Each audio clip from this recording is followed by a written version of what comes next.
Hello friends, welcome to my YouTube channel. Maths और भाई अभिषेक शर्मा में आपका स्वागत है। आज मैं आप लोगों को RRB ALP 2026 CBT 2 top 10 booster question कराने जा रहा हूं, जो आपके एग्जाम के लिए ही बहुत हेल्पफुल होंगे। चलिए क्वेश्चन नंबर फर्स्ट को देखते हैं। क्वेश्चन नंबर पहला बोला, चक्रवृद्धि ब्याज पर एक निश्चित राशि वार्षिक रूप से संयोजित होने पर 2 वर्ष में 56,180 हो जाएगा और 3 वर्ष में 59,550.80 हो जाती है, तो मूलधन ज्ञात कीजिए। इस तरह के सवाल में हम लोग देखेंगे P इक्वल टू हमारा दिया है 2 वर्ष में हमारा 56,180 होता है और नेक्स्ट 1 ईयर में ये हो जाएगा आपका 59,550.80। तो हमारा रेशियो क्या आएगा 59,550.80 डिवाइड बाई 56,180। बाद में ये दशमलव हटाएंगे हम लोग। जब इसको हम लोग कट करेंगे तो इसका कट करके आएगा 53/50। इसलिए प्रिंसिपल इक्वल टू हो जाएगा हमारा 2 साल के लिए 53/50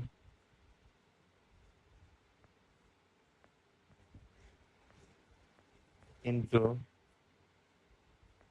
53/50 इक्वल टू कितना दिया है। इक्वलिटी के लिए हम लोग देखेंगे इसको, आपका कितना दिया है 56,180। इसके इक्वल टू लिखेंगे 56,180 रुपीज। तो इससे जब कटिएगा तो एक बार में कटेगा 10 और 60। उसके बाद फिर 50 बार में 53 से काटिएगा तो ये कटेगा 20 बार में। काटने के बाद ये जो 25 से गुना कीजिएगा तो आपका आ जाएगा 50,000। आपका आंसर हो जाएगा, जो कि ऑप्शन नंबर बी है। चलते हैं नेक्स्ट क्वेश्चन की ओर। नेक्स्ट क्वेश्चन बोला, एक बेडशीट का अंकित मूल्य 1200 रुपये है। 2 क्रमिक छूट प्राप्त करने के बाद प्रिया ने इसे 760.32 रुपीज में खरीदा। यदि पहली छूट 12% है तो दूसरी छूट ज्ञात कीजिए। इसका फॉर्मूला आप लोग जानते हैं, MP into 100 minus D by, यहाँ पर आ जाएगा 100 माइनस दूसरे छूट के लिए 100 minus D by 100 equal to आपका आएगा 760.32। उसके बाद हम लोग देखते हैं क्वेश्चन नंबर 2। एक बेडशीट का अंकित मूल्य 1200 रुपये है। 2 क्रमिक छूट प्राप्त करने के बाद प्रिया ने इसे 760.32 रुपये में खरीदा। यदि पहली छूट 12% है तो दूसरी छूट ज्ञात कीजिए। इसको सॉल्व करने के लिए हम लोग पहले MP लिखेंगे 1200 इंटू 100 माइनस डी हो जाएगा इसका 88/100 इंटू 100 माइनस डी, जो हम लोग का निकालना है, इक्वल टू होगा आपका 760.32। पॉइंट से ये 0 आपका इधर आ जाएगा। ये 100 से 100 कट जाएगा और ये 100 से इसमें से 2 0 कट जाएगा। उसके बाद इसे 11 बार में काटेंगे, 8 बार में, फिर जाएगा 6 बार में, एक बार फिर 9 बार में 99, फिर एक बार में जाएगा, बाद में 2 बार में, फिर 8 का 12 से काटेंगे इसको, 8 8 64, बाद में आपका आएगा 8 6 का 48, 8 चौका 32। फिर इसको काटेंगे 4 से, 2 बार में, एक बार में, 6 बार में। ये जाएगा 3 बार में, 3 से इसको कट करेंगे तो आएगा 72। तो यहाँ पर आ गया आपका 100 माइनस डी इक्वल टू 72। यहाँ से आप जब डी का वैल्यू निकालेंगे तो 100 में से 72 जाएगा 28। 28 आया, जो आपका ऑप्शन नंबर डी में है। तो ऑप्शन नंबर डी आपका हो जाएगा आंसर 28%। चलते हैं क्वेश्चन नंबर 3 की ओर। क्वेश्चन नंबर 3, 30 किलोमीटर के सफर के बाद हादसे की वजह से ट्रेन सेवा बाधित हो गई। गति को मूल गति के 4/5 तक घटा दिया गया। इस वजह से इसमें 45 मिनट देरी होती है। यदि दुर्घटना 18 किलोमीटर आगे हुई होती तो 26 मिनट देरी से चल रही होती। तो ट्रेन की मूल गति क्या थी? इस तरह के सवाल को सॉल्व करने के लिए हम लोग देखेंगे कि हम लोग पहले पकड़ लेंगे वेलोसिटी हमारा है x किलोमीटर पर आवर, ठीक है। उसके बाद हम लोग देखेंगे, यहाँ बोला 45 मिनट देरी होती है और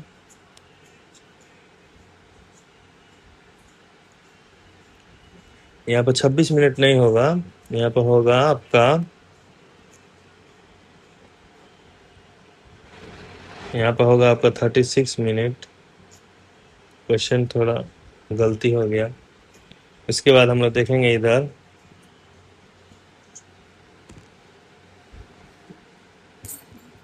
बोला 45 मिनट देरी करती है। ये दुर्घटना 18 किलोमीटर आगे हुई थी तो 36 मिनट देरी से चल रही होती, तो ट्रेन की गति क्या थी? तो यहाँ पर हम लोग टाइम डिफरेंस देखेंगे। 45 मिनट में 36 मिनट का डिफरेंस कितना होगा आपका? ये होगा आपका 9 मिनट।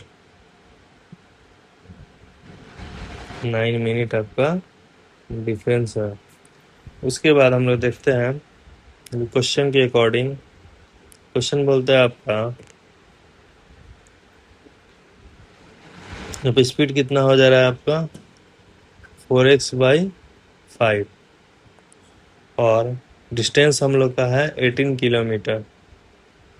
यदि दुर्घटना 18 किलोमीटर आगे हुई थी तो यहाँ पर हम डिस्टेंस 18 किलोमीटर पकड़ेंगे। सेम ये हो जाएगा 4x/5 माइनस डिफरेंस है, टाइम डिफरेंस इसलिए minus by x equal to 9 minute के लिए 60 से डिवाइड करेंगे। यहाँ पे आप लोग ये 5 ऊपर चला जाएगा तो इसको सॉल्व करेंगे हम लोग। देखिए 18×5 = 90 हो जाएगा।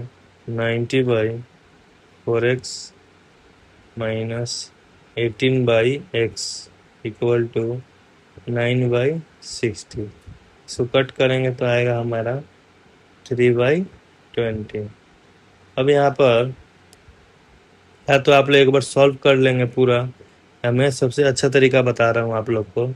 यहाँ पर आप लोग ऑप्शन चेक कर सकते हैं। जैसे ऑप्शन नंबर सी को हम लोग यहाँ पर रखें तो ऑप्शन नंबर सी हो जाएगा आपका 90/x की जगह आप 30 रखेंगे तो ये हो जाएगा 120 माइनस 18/30 इक्वल टू हमारा 3/20 आना चाहिए।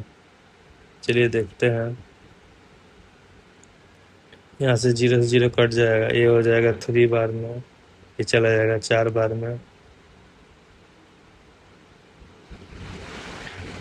फिर इसको भी कट करेंगे, ये जाएगा 10 बार में, ये जाएगा 6 बार में। इसको भी कटिए 3, ये हो जाएगा 5। तो हमारा आया कितना 3/4 माइनस 3/5। इसको जब सॉल्व कीजिएगा आप लोग तो आएगा आपका 20, ये हो जाएगा 15 माइनस 12 इक्वल टू आएगा आपका 3/20, जो कि आपका सेटिस्फाई हो जा रहा है। इसलिए हम लोग ऑप्शन के मदद से हम लोग 30 आंसर इसको टिक करके आगे बढ़ेंगे और ये हो जाएगा हमारा आंसर। चलिए नेक्स्ट क्वेश्चन की ओर चलते हैं। क्वेश्चन नंबर 4 बोला ए बी सी एक कार्य को क्रमशः 20, 30 और 60 दिनों में करते हैं। ए प्रत्येक दिन कार्य करता है, बी सभी विषम संख्या वाले दिनों में ए की सहायता करता है, जबकि सी सभी सम संख्या वाले दिनों में ए की सहायता कार्य करता है। कार्य कितने दिनों में पूरा होगा? यहाँ पर हम लोग देखेंगे ए कितने दिन में काम करता है? 20 दिन में। बी कितने दिनों में काम करता है? 30 दिनों में। सी कितने दिनों में काम करता है आपका? 60 दिनों में। इन सभी का एलसीएम लीजिएगा आप, तो आपका हो जाएगा 60। एलसीएम हो जाएगा हमारा 60 और एफिशिएंसी कितना हो जाएगा डिवाइड करेंगे तो ये आपका 3 बार में जाएगा, ये 2 बार में, ये 1 बार में। ठीक है। अब बोला है ये प्रत्येक दिन कार्य करता है और बी सभी विषम संख्या वाले दिनों में ए की सहायता करता है। ठीक, तो यहाँ पर हो जाएगा ए प्लस बी, ए जो बी के साथ मिलके काम कर रहा है, तो ए प्लस बी हो जाएगा 3 + 2 आपका 5। ठीक है। और जबकि सी सभी सम संख्या वाले दिनों में ए की सहायता करता है। सम संख्या वाले दिन हो जाएगा आपका सी और ए, आपका हो जाएगा सी प्लस ए, आपका हो जाएगा सी का एफिशिएंसी 1 है और ए के साथ मिलकर काम करेगा तो ये हो जाएगा 3, आ जाएगा हमारा 4। तो टोटल वर्क कितना हुआ हमारा? 9। तो 9 हुआ तो दो बार में 9 काम होता है एकांतर, मतलब अल्टरनेटिव करके करते हैं। तो पूरा वर्क कितने दिनों में होगा आपका? 60 यूनिट तक जाने के लिए इसमें हम लोग मल्टीप्लाई करेंगे 6 से, इसको भी करेंगे 6 से, उसके नियरेस्ट जाने के लिए 6 दूना हो जाएगा हम लोग का 12, इधर हो जाएगा 54। ठीक है। बट अभी भी हम लोग का 6 कम है, तो यहाँ पे हो जाएगा एक यूनिट की वैल्यू हमारे कितना है? 1 यूनिट की वैल्यू है हमारा, और हम लोग को कितना चाहिए? और हम लोग को 6 यूनिट चाहिए।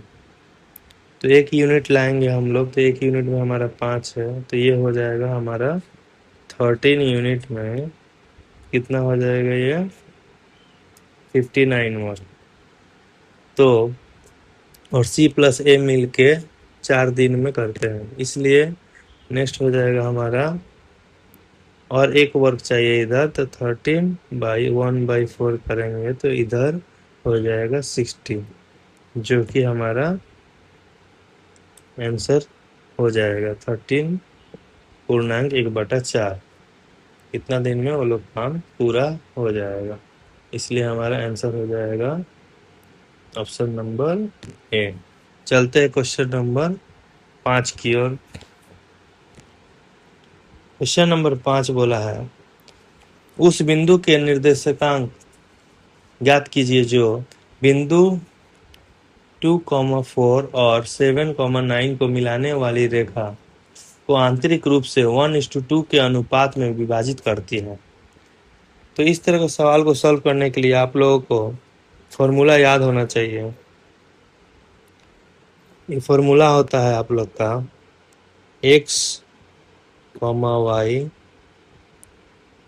इक्वल टू m1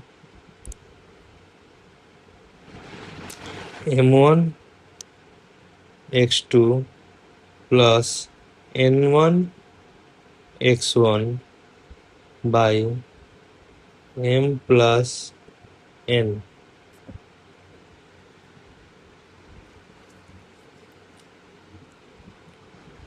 मैं फिर से बताता हूँ आप लोग को। इस तरह के सवाल को सॉल्व करने के लिए पहले आप लोग को देखना पड़ेगा, ये x और y की वैल्यू दी है। x y इक्वल टू हो जाएगा हमारा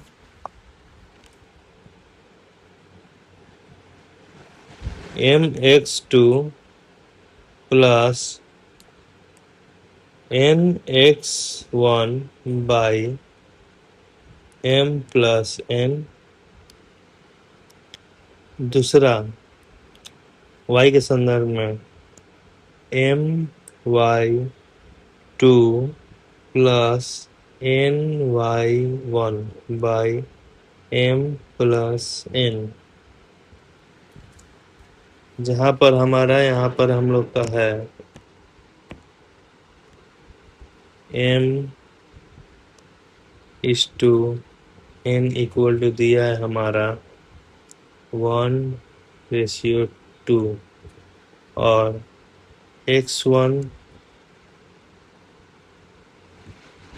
y1 इक्वल टू दिया है हमारा 2:4 और x2 y2 इक्वल टू दिया है हमारा 7:9। चलिए इसको सॉल्व करते हैं। तो हमारा क्या हो जाएगा, X Y equal to m दिया है 1 इंटू x2 हो जाएगा आपका 7 प्लस n दिया है आपका 2, x1 दिया है आपका into 2 by m plus n हो जाएगा 1+2। ठीक है। y के लिए दूसरा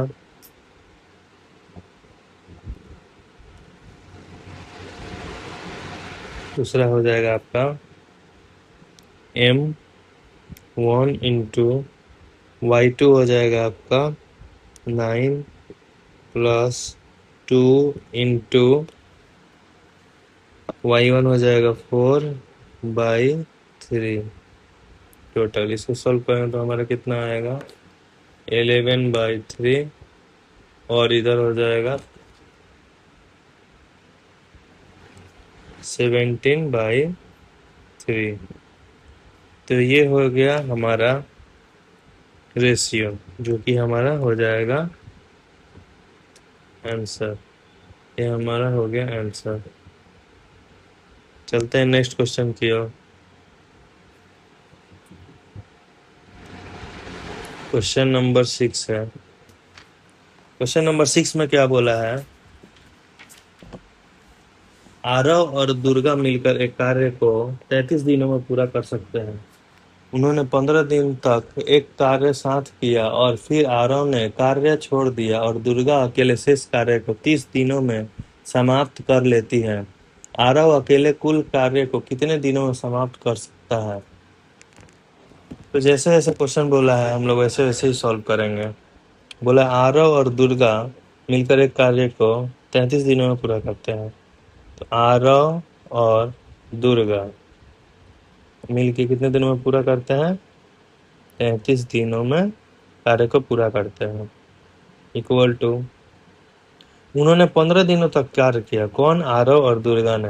आरव प्लस दुर्गा ने 15 दिनों तक कार्य किया।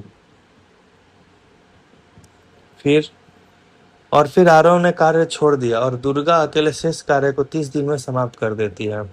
दुर्गा जो है ये 30 दिन तक काम करती है अकेले और पूरे कार्य को समाप्त कर देती है। यहाँ से हम लोग इसको सॉल्व करेंगे तो चलिए सॉल्व करते हैं इसको। 33/a plus 33d equal to 15a plus 15d plus 30, ये हो जाएगा आपका डी। यहाँ से 33 में से 15 ए जाएगा तो आपका बचेगा 18 ए। और इधर कितना हो गया आपका 15D प्लस 30D, आपका 45D हो जाएगा। 45D में से 33 जाएगा तो ये आपका हो जाएगा 12D।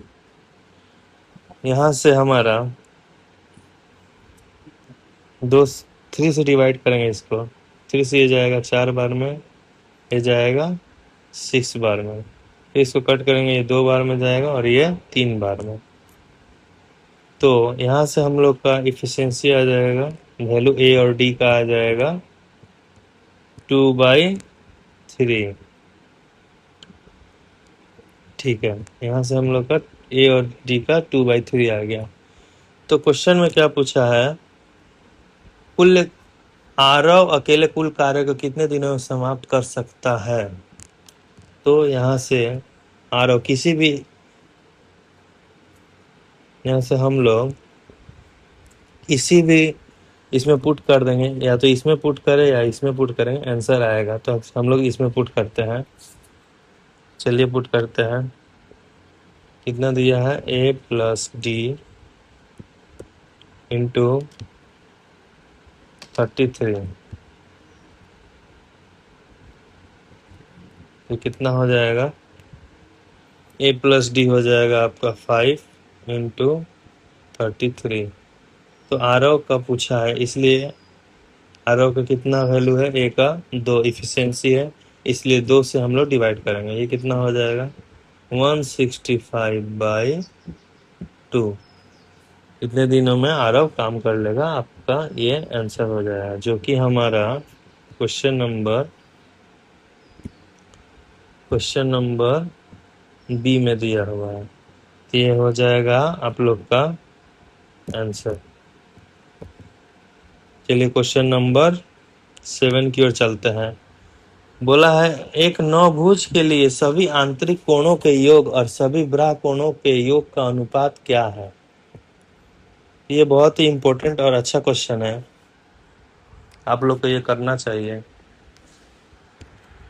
तो बाह्य कोण का योग होता है 360 डिग्री और आंतरिक कोण का योग होता है 2n-4 इंटू 90 डिग्री। तो हम लोग इसको सॉल्व करेंगे। आपका एक नौभुज है, यहाँ पर n का मान हो जाएगा आपका 9, ठीक है।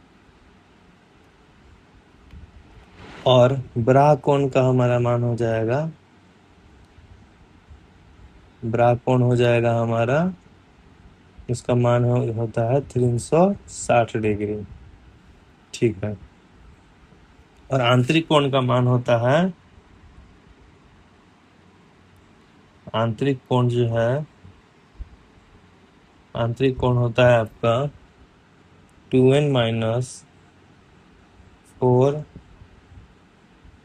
इंटू 90 डिग्री, ठीक है। यहाँ पर हम लोग पुट करेंगे 2 इंटू 9-4 इंटू 90 डिग्री।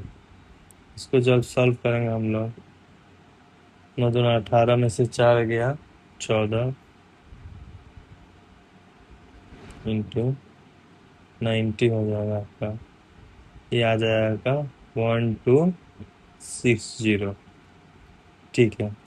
तो हम लोग का बोला गया है सभी आंतरिक कोणों के योग और सभी बाह्य कोणों के योग का रेशियो। तो आंतरिक कोणों का योग का रेशियो आया हमारा 1260, बाह्य कोण का योग होता है 360।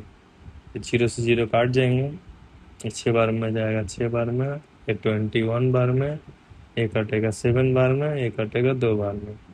तो हमारा आंसर हो जाएगा 7:2। ये रहा हम लोग का आंसर, तो जो कि क्वेश्चन नंबर ऑप्शन सी में दिया हुआ है। चलते हैं क्वेश्चन नंबर 8 की ओर। बोला है एक शहर की वार्षिक वृद्धि पर 2% है। यदि वर्ष 2020 में इसकी जनसंख्या 1.5 लाख थी तो 2023 में इसकी जनसंख्या कितनी होगी? आप लोग देख सकते हैं इसमें जो ईयर है 3 इयर्स का डिफरेंस है। यहाँ से यहाँ 3 इयर्स का डिफरेंस है। फिर तो इस तरह सवाल को हम लोग जल्दी जल्दी से जल्दी कैसे सॉल्व करेंगे, उसका एक पास फॉर्मूला है। x plus Y plus Z plus X Y into X Y plus Y Z plus ये हो जाएगा आपका Z X plus X Y Z बटा में 10,000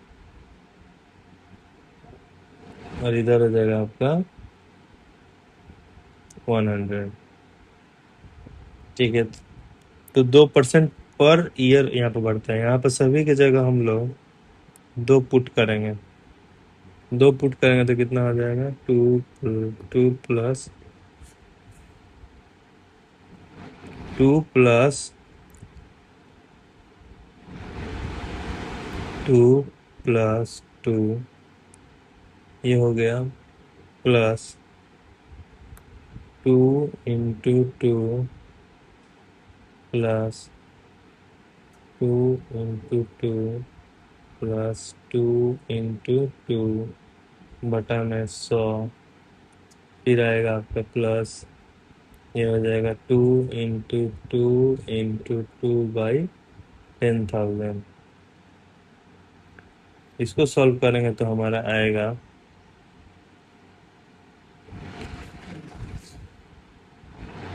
6 प्लस ये हो जाएगा आपका 4 4 12 0.12 प्लस ये हो जाएगा 4 दूना 8 ये हो जाएगा 8 आपका। तो 0. दशमलव के लिए 1 और कितना जीरो है? 4। तो 4 अंक के 4 जीरो के बाद 4 अंक होना चाहिए, 1 के बाद 4 अंक, तो ये हो जाएगा 8। जब इसको हम लोग ऐड करेंगे तो हम लोग देखेंगे इधर इतना हमारा वैल्यू आया।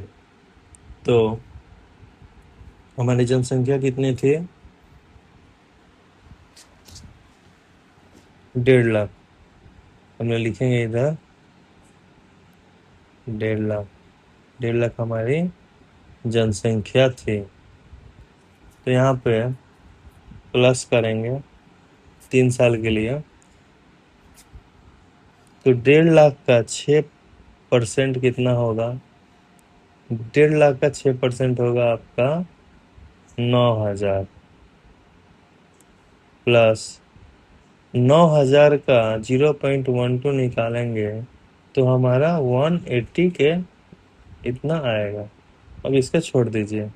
तो जब हम लोग इतना ही ऐड करेंगे, ये जो वैल्यू आया है हमारा कितना आएगा? चलिए जोड़ते हैं। 1 आएगा 159180। इसके बाद हम लोग जोड़ सकते हैं, लेकिन वो डॉट डॉट डॉट में आएगा, तो ये अप्रोक्स के बाद इतना आपका यहाँ तक आंसर आ जाएगा। तो ये हो जाएगा हम लोग का आंसर 3 साल के लिए। ये फॉर्मूला आप CI या NSI में 3 साल के लिए यूज कर सकते हैं, जब रेट ऑफ इंटरेस्ट सेम दिया हो, डिफरेंस भी दिया हो, तब भी आप लोग निकाल के बना सकते हैं। तो ये हो जाएगा हमारा आंसर, जो कि ऑप्शन नंबर ए में दिया हुआ है 159180 में लिखा हूँ, बट ये अप्रॉक्स होगा आगे चल के, तो आप लोग उसे 1 कर सकते हैं, वो करीबी होगा। ठीक है, चलते हैं क्वेश्चन नंबर 9 की ओर। क्वेश्चन नंबर 9 क्या है? एक चुनाव में उम्मीदवार थे, एक चुनाव में 2 उम्मीदवार थे। एक को 41% मत प्राप्त हुए और वह 5,580 मतों से हार गया। कुल वोट ज्ञात करें। तो मान लीजिए वोट 100% थे, ठीक। एक को 41% मत प्राप्त हुआ, 41, ठीक है। बचा कितना हमारा? 59, ठीक। दोनों का डिफरेंस हमारा कितना हुआ, कितने मत से जीते? और वह 5,580 मतों से हार गए। तो ये हारे कितने मतों से? तो इन दोनों का डिफरेंस कितना आएगा? 18%। 18% की जो वैल्यू है वो आपका दिया हुआ है 5,580। तो 100% की वैल्यू क्या हो जाएगी? कुल वोट जो हमारा है 100%, तो इसकी वैल्यू क्या हो जाएगी? ये देखते हैं। जब ये 100 इधर मल्टीप्लाई होगा तो इधर 2 शून्य आ जाएंगे। ये 18 से हम लोग को डिवाइड करना है, ठीक है। तो आप लोग देख सकते हैं ऑप्शंस अलग अलग है, तो इससे जब भी डिवाइड करेंगे तो हमारा लास्ट में 0 आना तो तय है, डबल 0। तो ऐसे हमारा सी और ऑप्शन डी ऐसे ही आप इलिमिनेट कर सकते हैं, वो दो तो होने वाले नहीं है। अब बचे 2, ऑप्शन ए और ऑप्शन बी। तो आप लोग देख सकते हैं ये जो 8 है, 8 में आप क्या गुना करिएगा, क्या मल्टीप्लाई कीजिएगा कि इधर हमारा 8 आ जाए।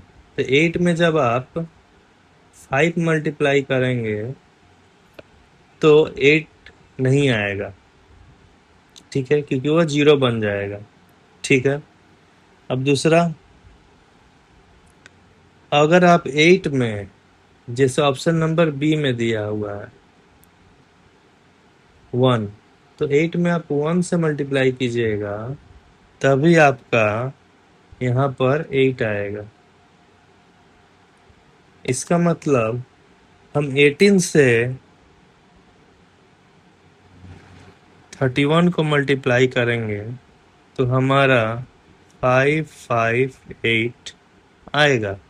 तो हम लोग मल्टीप्लाई करने में टाइम वेस्ट ना करके हम लोग ऑप्शंस के जरिए ऑप्शन बी को टिक करके आंसर मार्क करके चल जाएंगे नेक्स्ट क्वेश्चन की ओर, क्योंकि यहाँ पर ऑप्शन नंबर ए भी इलिमिनेट हो जाएगा, ठीक है। चलिए नेक्स्ट क्वेश्चन की ओर। Question number 10। क्वेश्चन नंबर 10 है आपका, किसी कॉलेज में 35% छात्राएं हैं और शेष छात्र हैं। कॉलेज में विद्यार्थियों की कुल संख्या 2800 है। 75% छात्र और 85% छात्राएं अंतिम परीक्षा में उत्तीर्ण होते हैं। अंतिम परीक्षा में उत्तीर्ण हुए कुल विद्यार्थियों का प्रतिशत ज्ञात करें। तो पहली बात तो आपको यहाँ पर देखना पड़ेगा 35% छात्राएं हैं, तो 35% का फ्रैक्शन क्या होता है? 35% का फ्रैक्शन होगा 7/20। तो 7 हो जाएंगे आपके गर्ल्स, छात्राएं बोला है ना, और 20 हो गया आपका टोटल, ठीक है। अब हम लोग देखते हैं बॉयज और ग्रुप, बॉयज एंड गर्ल्स। तो यहाँ पर हमारा जब 7 गर्ल्स हैं तो रिमेनिंग 13 बॉयज हो जाएंगे, ठीक है। बोला गया 75% छात्र, बोला गया है 75% क्या है, आपके छात्र हैं। तो 75% हम लोग इधर लिखेंगे,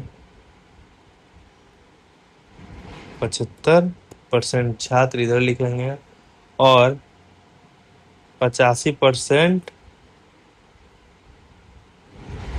आपका ये हो जाएंगी छात्राएं हैं। तो अंतिम परीक्षा में उत्तीर्ण होते हैं, फिर अंतिम परीक्षा में उत्तीर्ण हुए कुल विद्यार्थियों का प्रतिशत क्या है।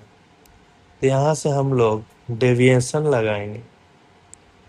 डेविएशन में क्या होगा आपका 75%, ये तो दोनों में है, ठीक है। आप लोग इसको 85% को 75% प्लस 10% ऐसे हम लोग लिख सकते हैं। ये हो जाएगा 75% इसका, 75 प्लस 10% गर्ल्स का। तो यहाँ से हम लोग 75 से कितना ज़्यादा है, ठीक है, गर्ल्स कितनी है 7, एक्स्ट्रा कितना है 10, डिवाइड बाई टोटल हो जाएगा 20। फिर से देखिए आप लोग,